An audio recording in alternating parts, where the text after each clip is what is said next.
One of the first things I do oftentimes when editing some type of outdoor or landscape image in Adobe Lightroom is go into the develop panel and start dropping my highlights. And I know I am not alone here because I have seen so many tutorials from other people demonstrating how to use it, incorporating it into their photo editing workflow. Perhaps you use it all the time. I would bet some of you probably just open an image in Lightroom and just automatically go in and drop the highlights, lift the shadows, drop the highlights, lift the shadows, right?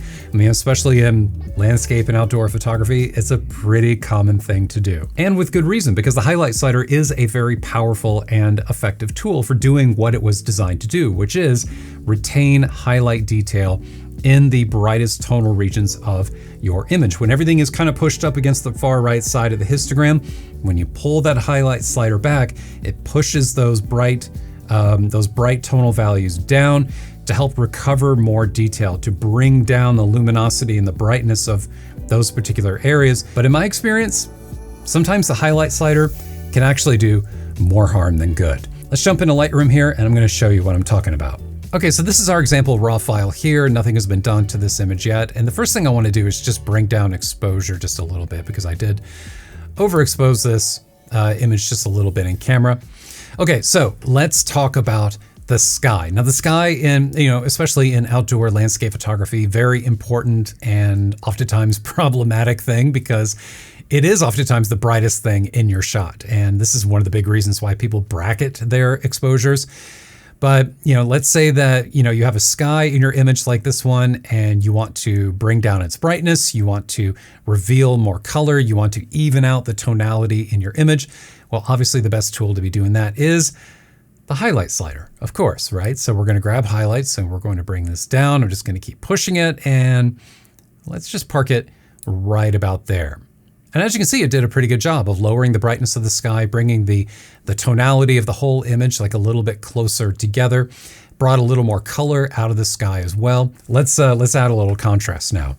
Let's just put it right about there. So we've, kind of compensated for that drop in highlights by lifting the contrast. And yeah, and I think that's about going to do it for this image. We're going to call this highlights, going to create a snapshot so we can come back to it. Okay. Let's get rid of this and we're going to get rid of the contrast, get rid of the highlights. And now we're going to do something a little bit different. I'm going to show you a different approach and then we're going to compare the two. This time I'm going to grab the exposure slider and I'm going to drag this way down. And some of you may be looking at this and thinking, oh my God, no, this looks terrible. It's really, really dark. And yeah, I would agree. It is dark, but it's technically not clipping. I mean, if I enable clipping up here in the histogram, and let me just keep pushing so you see what this looks like. In case you've never enabled that before, this is what it does. So you enable that and it'll paint blue over any pixels in the image that turned pure black. And by turned pure black, that means that there is no detail or texture there.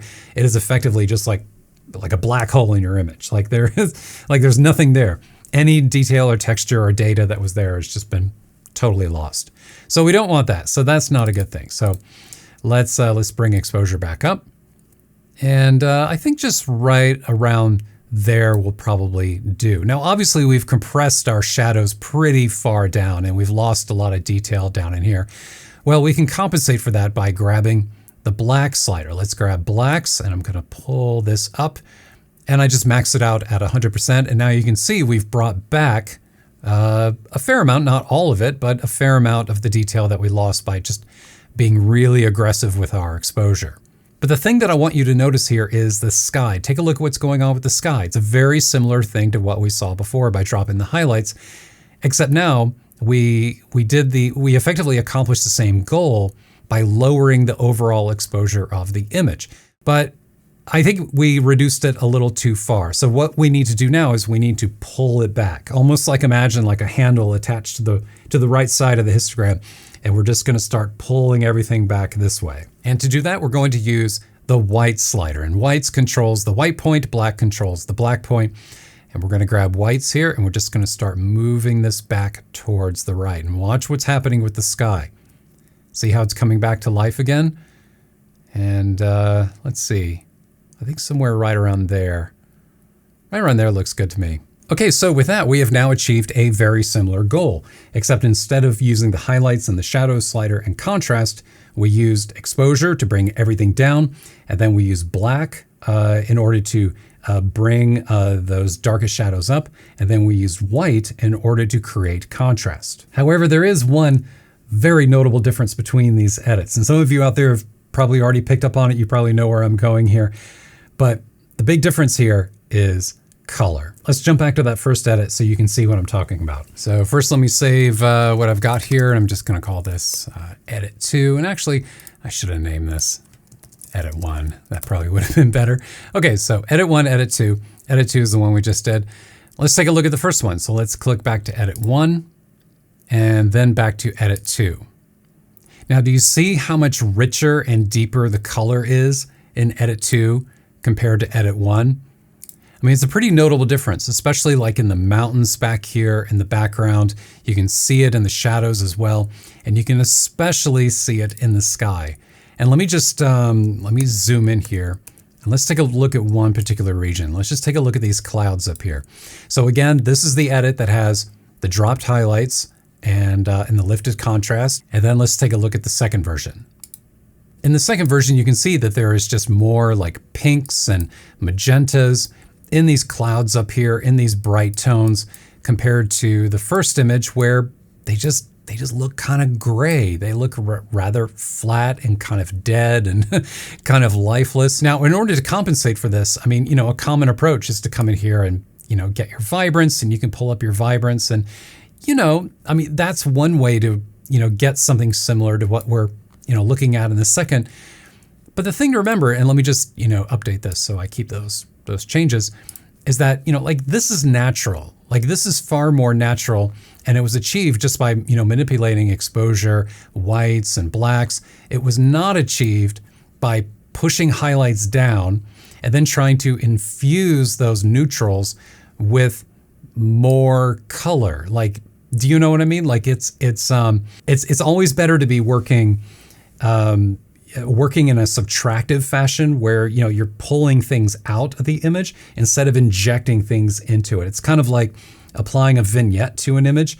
Sometimes if you want to enhance like a subject in the middle of the image, instead of, putting a big radial gradient on top of in the center of the frame and then lifting exposure there, instead of working in an additive fashion, it's better to invert that radial mask and then do the opposite and then drop exposure so that everything around it gets darker, so that you're bringing everything else down in order to effectively lift the center. So you're lifting it without doing it in an additive way. You're working subtractively. Sometimes when you take this approach, sometimes things get a little too dense. Sometimes there's a little too much saturation here, but that's purely, that can be handled really easily. You just have to go in and you can adjust your global saturation. You go into the HSL panel and start messing around with the saturation sliders in there, adjusting hues individually there. Or you can go down into the camera calibration panel and start adjusting some of those red, green, and blue primary saturation sliders there. So does this mean you should just avoid using highlights in the future? You should never apply negative highlights again? No. That's not what I'm saying at all. My intent in making this video is just to help all of us remember that the highlight slider is a very specific tool for a very specific job, which is, of course, retaining highlight detail and texture, bringing some of that texture and detail back in those bright tonal areas and preventing those bright values from clipping, from being pushed over into pure white. For that, it is absolutely, the best tool in the toolbox. It can do pretty miraculous things sometimes, but it can also desaturate those bright tones in your image. And once they're desaturated and then you try to push them back out again by increasing contrast or maybe lifting your whites or doing whatever, those gray tones that you just created, well, they just get brighter gray. And that's it. And then you have to go in and inject color, and that's no fun. My piece of advice here is just to, kind of break the habit. If you have that habit of negative highlights, positive shadows, and just doing that each and every time, just maybe avoid using it next time and try doing something a little bit different like I just demonstrated here. This approach here of dropping exposure and And cranking up your blacks and your whites doesn't work with every image, but I do find that it does a really, really good job with certain images of bringing out that inherent color that is in the image. And then you can go in and adjust the saturation thereafter if you need to. That's it. Hope you enjoyed the video. If you would like to see more tutorial videos like this one in the future, in addition to product reviews, and I also do from the field videos as well, where I go out in the field and create images and bring you along for that experience. If you would like to check all that out, please take a moment and subscribe to this channel down below. You can also head over to my website at todddominey.com and you can sign up for my email newsletter, which oftentimes has extra stuff in it that doesn't make it here on my channel. If you'd like to sign up for that weekly newsletter and keep in touch with me that way, there'll be a link down below to my website where you can easily do that. Thanks so much for your time and attention. I'll see you next time.